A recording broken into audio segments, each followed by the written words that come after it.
नमस्कार दोस्तों, राधे राधे, जय श्री कृष्णा। आप सभी का स्वागत करती हूँ मेरे चैनल कृष्णा की करुणा पर, जो भक्ति और ज्ञान से भरपूर है। कैसे हैं आप सब, ये बताने के लिए कमेंट में जय श्री कृष्णा ज़रूर लिखिए। तो चलिए दोस्तों, वीडियो शुरू करते हैं। आज हम इस वीडियो में जानेंगे भाद्रपद शुक्ल पक्ष 2025 की पद्मा एकादशी के बारे में, जिसे पद्मिनी एकादशी या परिवर्तनी एकादशी भी कहा जाता है। हर चीज़ आपके साथ शेयर करूंगी, आपको बस वीडियो के अंत तक बने रहना है। दोस्तों, यह व्रत अपनी अद्भुत महिमा और पुण्य फल के कारण अत्यंत प्रसिद्ध है। तो आइए जानते हैं भाद्रपद पद्मा एकादशी 2025 की तिथि, मुहूर्त, पूजा विधि, कथा, व्रत के नियम और लाभ के बारे में। 2025 भाद्रपद पद्मा एकादशी का व्रत 3 सितंबर को रखा जाएगा। एकादशी तिथि प्रारंभ 3 सितंबर 2025 सुबह 3:53 पर शुरू होगा। व्रत पालन एकादशी तिथि के पूरे दिन किया जाएगा और एकादशी तिथि का समापन 4 सितंबर 2025 को प्रातः 4:21 पर होगा। व्रत का पारण 4 सितंबर सुबह 4:30 से 10:18 तक किया जाएगा। हिंदू पंचांग के अनुसार वर्ष में 24 एकादशियाँ आती हैं, लेकिन जब अधिक मास यानी मल मास पड़ता है तब 2 विशेष एकादशियाँ आती हैं, पद्मा एकादशी और परमा एकादशी। दोस्तों, भाद्रपद शुक्ल पक्ष की यह पद्मा एकादशी अत्यंत दुर्लभ और फलदायी मानी जाती है। इस दिन व्रत करने से व्यक्ति को संपूर्ण तीर्थों का फल, सभी यज्ञों के फल और जन्म जन्मांतर के पापों से मुक्ति मिलती है।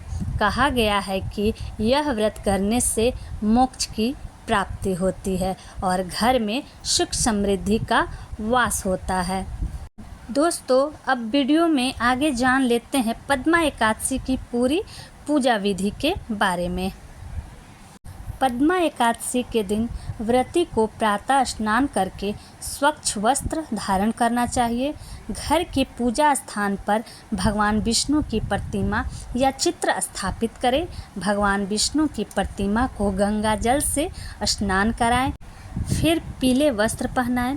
तुलसी दल, पीले फूल, धूप, दीप और नैवेद्य अर्पित करें।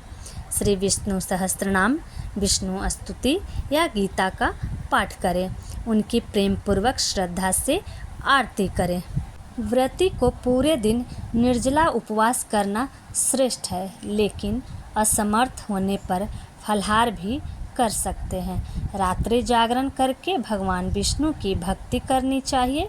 फिर अगले दिन द्वादशी को ब्राह्मण को भोजन और दान देकर स्वयं व्रत का पारण करना चाहिए। दोस्तों, अब आगे की वीडियो में भाद्रपद शुक्ल पक्ष की पद्मा एकादशी की अद्भुत कथा को जान लेते हैं। यह कथा केवल पुण्य ही नहीं देती, बल्कि जीवन में धर्म, प्रेम और मोक्ष की राह भी दिखाती है। तो आइए जानते हैं इस पवित्र कथा को। बहुत समय पहले सतयुग में एक महान राजा हरिश्चंद्र हुआ करते थे। वे सत्यप्रिय, धर्मनिष्ठ और अत्यंत पराक्रमी थे। उनके राज्य में प्रजा सुखी और समृद्ध थी, लेकिन एक बार उन पर विपत्ति का साया छा गया। राजा ने एक बार अनजाने में कुछ ऐसे कर्म कर डाले जिनसे उनके जीवन में दुख और क्लेश बढ़ने लगा। उन्होंने अनेक यज्ञ और दान किए, पर मन की शांति नहीं मिली। तब वे वन में तपस्वियों और ऋषियों के पास समाधान खोजने गए। वहाँ उन्हें एक महान ऋषि मिले। राजा ने हाथ जोड़कर कहा, भगवान, मैं जीवन भर सत्य और धर्म का पालन करता रहा, फिर भी मेरे जीवन में दुख क्यों है? इन पापों से मुक्ति का उपाय बताइए। ऋषि ने उत्तर दिया, राजन, यद्यपि तुमने धर्म का पालन किया है, परंतु मनुष्य जन्म में अनजाने में भी पाप लग जाता है। इनसे मुक्त होने का श्रेष्ठ उपाय है भाद्रपद शुक्ल पक्ष की पद्मा एकादशी का व्रत। इस दिन भगवान विष्णु की पूजा कर उपवास रखने से जन्म जन्मांतर के पाप नष्ट हो जाते हैं। राजा ने श्रद्धा से यह व्रत करने का संकल्प लिया। उन्होंने एकादशी के दिन स्नान कर पीले वस्त्र धारण किए, तुलसी और पीले फूलों से भगवान विष्णु की आराधना की, दिन भर उपवास किया और रात भर जागकर हरिनाम का संकीर्तन किया। द्वादशी को ब्राह्मणों को भोजन कराकर स्वयं व्रत का पारण किया। इस व्रत के प्रभाव से राजा के जीवन में सभी दुख समाप्त हो गए। उनके राज्य में पुनः सुख, शांति और समृद्धि लौट आई। कहा जाता है कि अंत समय में राजा हरिश्चंद्र को स्वयं भगवान विष्णु का धाम प्राप्त हुआ।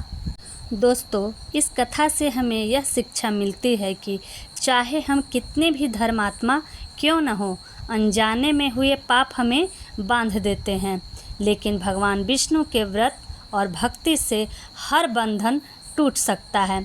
पद्मा एकादशी का व्रत मोक्षदायिनी है, जो जीवन के सारे दुख हर लेता है। दोस्तों, भाद्रपद शुक्ल पक्ष की पद्मा एकादशी को परिवर्तनी एकादशी भी कहते हैं। पद्मा एकादशी को परिवर्तनी एकादशी क्यों कहा जाता है, इसके पीछे भी एक पौराणिक कथा है। तो दोस्तों, आइए जानते हैं परिवर्तनी एकादशी की पौराणिक कथा को। यह कथा भगवान विष्णु के वामन अवतार से संबंधित है। यह कथा केवल भक्ति और दान की नहीं, बल्कि भगवान की करुणा और धर्म की रक्षा का अद्भुत उदाहरण है। प्राचीन काल में महाबली नामक एक असुर राजा था। उसे सभी राजा बलि कहते थे।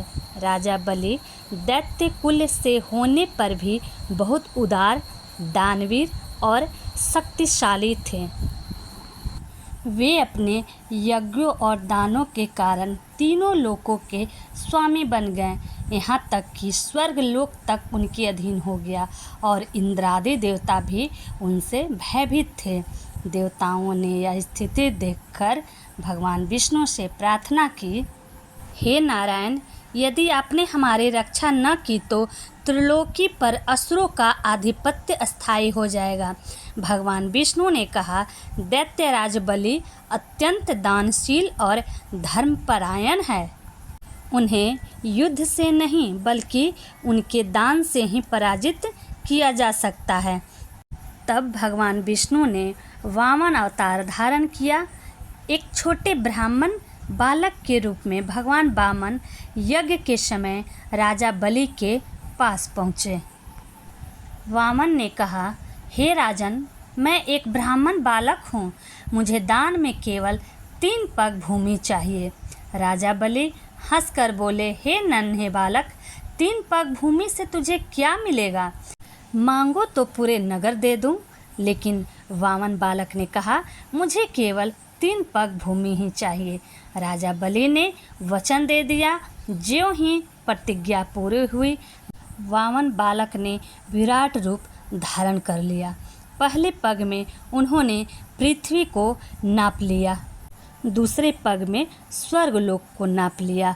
अब तीसरे पग के लिए स्थान नहीं बचा। तो वामन भगवान ने कहा, राजन बताओ, तीसरा पग कहाँ रखूं? राजा बलि ने अपने दोनों हाथों से प्रणाम करते हुए कहा कि प्रभु, मैंने आपको वचन दिया है, अब तीसरा पग आप मेरे सिर पर रख दीजिए। भगवान ने जब अपना तीसरा पग राजा बलि के सिर पर रखा तो बलि अधलोक में चले गए। लेकिन उनकी भक्ति, सत्य और दानशीलता को देखकर भगवान विष्णु प्रसन्न हुए और कहा, हे बलि, आज से तुम पाताल लोक के स्वामी रहोगे। मैं सदैव तुम्हारे साथ रहूँगा। भादों के शुक्ल पक्ष की परिवर्तनी नामक एकादशी के दिन मेरी एक प्रतिमा तुम्हारे पास रहेगी, जो प्रतिवर्ष बलि प्रतिपदा पर पूजित किया जाएगा, और मैं स्वयं सुदर्शन चक्र धारण कर तुम्हारे द्वार पर द्वारपाल बनकर रहूँगा। भाद्रपद शुक्ल पक्ष परिवर्तनी एकादशी के दिन भगवान विष्णु क्षीर सागर में शेषनाग पर शयन करते हुए करवट बदलते हैं। इसलिए इस एकादशी को परिवर्तनी एकादशी भी कहा जाता है। इसी कारण राजा बलि आज भी भक्ति, दान और वचन पालन के प्रतीक माने जाते हैं। दोस्तों, भाद्रपद शुक्ल पक्ष की परिवर्तनी एकादशी की कथा हमें सिखाती है कि सच्चा दान और वचन पालन भगवान को भी प्रसन्न कर देता है। राजा बलि दैत्य कुल में जन्मे थे, फिर भी उनका नाम आज भी आदर और श्रद्धा से लिया जाता है। उनका जीवन हमें त्याग और धर्म का मार्ग दिखाता है।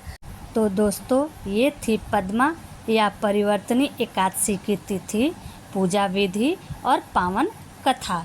अगर आपको यह वीडियो अच्छी लगी तो वीडियो को लाइक करें, मेरे चैनल कृष्णा की करुणा को सब्सक्राइब करें और ज़्यादा से ज़्यादा इस वीडियो को शेयर करें। तब तक दीजिए अनुमति, फिर मिलती हूँ आगे की वीडियो में। जय श्री कृष्णा, जय श्री हरि।